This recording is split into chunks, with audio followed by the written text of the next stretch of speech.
O Brasil literalmente parou com a greve dos caminhoneiros. A gente já falou muito aqui na comunidade sobre os impactos da greve no sentido econômico, mas historicamente falando, quais são os antecedentes desse movimento e o que essa paralisação vai deixar como resultado? Quem fala sobre isso com a gente é o historiador e professor aqui da Unicesumar, Kleber. Tudo bem, professor? Tudo ótimo. Um prazer receber você aqui. Prazer todo meu hoje estar aqui com você. Essa não é a primeira vez que os caminhoneiros param, né? Não é a primeira vez que acontece a paralisação. Nós tivemos uns 3 ou 4 anos atrás e que também teve grande impacto no cenário econômico brasileiro. Mas essa é a primeira vez que reflete tanto, né, no que as pessoas estão... É que, na verdade, o que nós tivemos mais dessa vez foi a mídia, mídia no sentido das redes sociais, mas uma grande coisa que ajudou a botar gasolina, embora a falta dela, em toda essa fogueira, foi o fato de você ter, pela primeira vez em 16 anos, os partidos como PT, PCdoB, PSOL, na oposição. Porque quando estava o Lula e a Dilma lá, estava tudo bem, estava maravilha. A gente não vai brigar com esse povo. Então, a primeira greve que a gente teve lá atrás, não me lembro, eu acho que era a Dilma, que era presidente do Brasil. Então, você tem, de um lado, muitas pessoas que a própria imprensa já não dava tanto assim. Agora, como é o Temer que está lá e tem toda aquela narrativa por trás de vamos derrubar... É interessante para esses grupos derrubarem o presidente Temer, então deu muito mais volume dessa vez. E aí você pega os desavisados, que não entendem essa questão política, que vai nesse pensamento de manada e acaba dando todo esse problema que aconteceu aí. Porque a greve acabou tendo assim, reflexos muito importantes na vida das pessoas. Né? De uma forma, ela foi uma greve bastante pedagógica, embora, para mim, ela extrapolou alguns pontos, mas ela foi... eu falo isso com toda segurança porque eu tenho um pai que é caminhoneiro e não aderiu a esse movimento. No início, eu fui, de certa forma, simpático e eu gosto de ressaltar que eu faço uma análise histórica e qualquer análise que eu faça do movimento, do que aconteceu na semana passada e retrasada, eu posso estar correndo o risco daqui a um ano eu ter que desdizer aquilo que eu disse. Porque isso é normal, que as coisas vão se mostrando conforme vai avançando o tempo. Né? O distanciamento mesmo que a gente tem da história. Como historiador, eu devia olhar mais assim, ao passado, mas o que eu vou falar para você em termos de lição que nós tiramos dessa greve, de questões históricas? É a dependência que nós temos de apenas um modal de transporte, que é o transporte rodoviário. Transporte rodoviário, país nenhum do mundo, país nenhum civilizado, minimamente organizado, construiu, erigiu as suas bases econômicas sobre um modal apenas de transporte. As ferrovias que nós temos no Brasil, 2/3 delas foram construídas pelo Império, pelo imperador Dom Pedro II. Então não é um investimento. Não por imperador, mas no período do Império. Porque você acha, para você construir uma ferrovia demora muito. Quem que tem interesse em construir uma ferrovia? Alguém que vai ficar lá e que não corre o risco de daqui a 4 anos não ser eleito. Esse é um dos pontos importantes. Então a gente ficou refém de apenas uma classe, né, que é a classe dos caminhoneiros, que tem todo o respeito do mundo, sou filho de caminhoneiro, enfim, mas a gente ficou refém deste grupo e sem uma revolução nos meios de transporte do Brasil, principalmente investimento maciço em malha ferroviária, a gente nunca vai ser um país de primeiro mundo.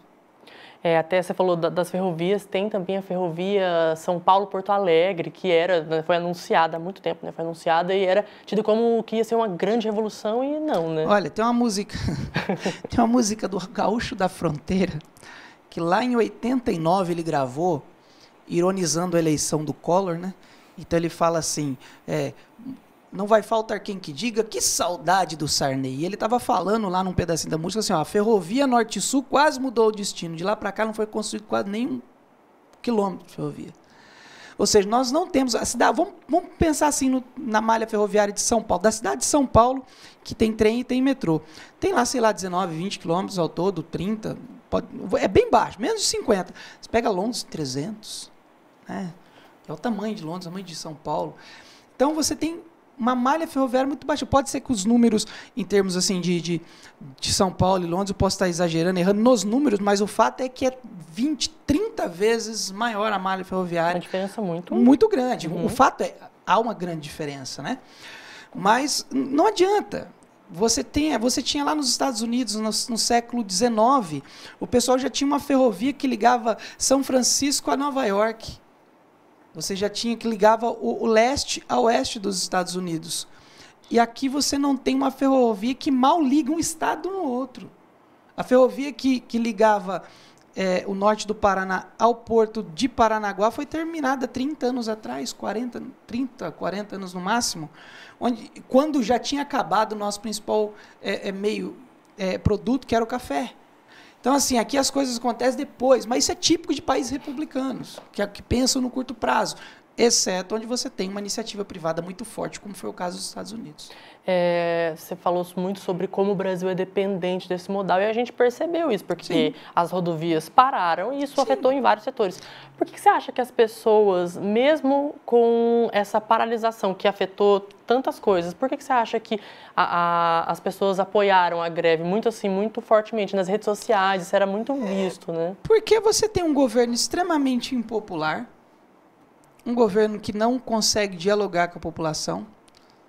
Você tem, queira ou não queira, uma herança maldita do governo do PT e que o Temer era vice da Dilma, não muda nada, só mudou. A única coisa que aconteceu foi que a Dilma saiu. O resto continua igual. Mesma coisa. Inclusive, a própria queda do Pedro Parente agora foi para tentar instituir aquela mesma política que quebrou a Petrobras. E você, então, porque a população ela tende a achar que por meio da luta, da guerra, se resolve as coisas. E não é assim que isso acontece. Não é dessa forma. A população, claro, ela acha legal, vamos abaixar o diesel, só que ela não sabe que esses 40 e poucos centavos do diesel vai sair do bolso dela. A gasolina já deve ter aumentado umas 3 ou 4 vezes de lá para cá. Mas porque a gente é refém. Se você vê a história dos grandes industriais dos Estados Unidos, você teve um conchavo do Vanderbilt, que era o grande produtor de linha de ferro, de linha de trem lá nos Estados Unidos. Lá em Rolante é uma linha de trem, tá? A gente fala ferrovia, né? Então você tinha lá o Vanderbilt, que era um grande construtor, e você tinha o Carnegie, que também era um grande produtor de aço, que tentaram uma briga com o Rockefeller para transporte de petróleo. O que o Rockefeller fez? Construiu um oleoduto. Não precisava mais das ferrovias desse pessoal. Por quê? Porque lá a iniciativa privada pode comprar essa briga, aqui não, que você fica dependendo do governo. Então, por isso que toda a raiva que você tem, os caminhoneiros eles materializaram uma descrença muito grande da população na classe política. Só que o político, o brasileiro, ele odeia o político, mas ele ama o governo, ele ama o Estado, ele quer que o Estado... Tanto é que você vai lá, o que está acontecendo? O governo subiu a gasolina, o que você quer que faça? Que o governo abaixe, ou seja, o próprio problema, eles acham que vai trazer solução. Então, enquanto você não tiver a quebra total desse monopólio, a liberdade total de investimento de qualquer empresa, de qualquer nacionalidade, nos nossos meios de transporte, nós vamos ficar refém de uma greve a qualquer momento. E daí não adianta, o pessoal sempre elogia a Europa e os Estados Unidos. Os Estados Unidos passou por uma guerra de secessão, a Europa passou por 2 guerras em menos de 30 anos, e aqui o pessoal não aguenta ficar sem gás de cozinha por 6 dias. É fácil elogiar a Europa. É fácil ver só os pontos positivos. Isso, nossa, Europa, né? Que legal. Só que a Europa racionava açúcar até 50 anos atrás. A Europa racionava gás por causa do aquecimento, carvão, até 60 anos atrás. Por causa disso. Mas é gostoso você elogiar o país de primeiro mundo, mas não conseguir perceber que não se faz omelete sem quebrar ovos. Né? Tem um distanciamento muito grande, né? Até cultural, se for parar para ver, né? Mas não consegue trazer essas referências que tanto admira. Né? Porque, na verdade, a gente perde um pouco a racionalidade para tratar com a emotividade. Então, eu, no início, fui muito simpático ao movimento dos caminhoneiros. Eu até acho interessante. É um movimento legítimo, não estou tirando o direito deles. Mas, infelizmente, a maioria das reivindicações que eles fizeram foram reivindicações que vão piorar ainda mais a situação deles. E você acha que esse movimento, essa paralisação, cria um precedente para que talvez não só os caminhoneiros, mas outras classes de trabalhadores pensem, olha, acho que isso funciona de alguma forma? Olha, eu vou citar... Eu sou professor. O que acontece? Os professores faziam greve por qualquer coisa. Hoje em dia fica um mês parado, os alunos fazem festa. Já tem gente que se programa pensando nisso. Tem gente que se programa pensando em greve de professor, tem gente que já se programa pensando em greve de bancário. Vai chegar um momento que você faz tanta greve que você vai mostrar para a população que você é dispensável. A partir do momento que a gente tiver uma organização, que a gente conseguir ter algumas alternativas a esse sistema, e eu acredito que essa greve mostrou que sim, é necessário nós termos algumas alternativas, eu não acredito que vai incentivar outros movimentos, sim, mas os caminhoneiros, a gente tem uma dependência muito grande de transporte, né? As coisas no Brasil muito caras. Você vai comprar um livro na estante virtual, custa R$20 o frete, 22.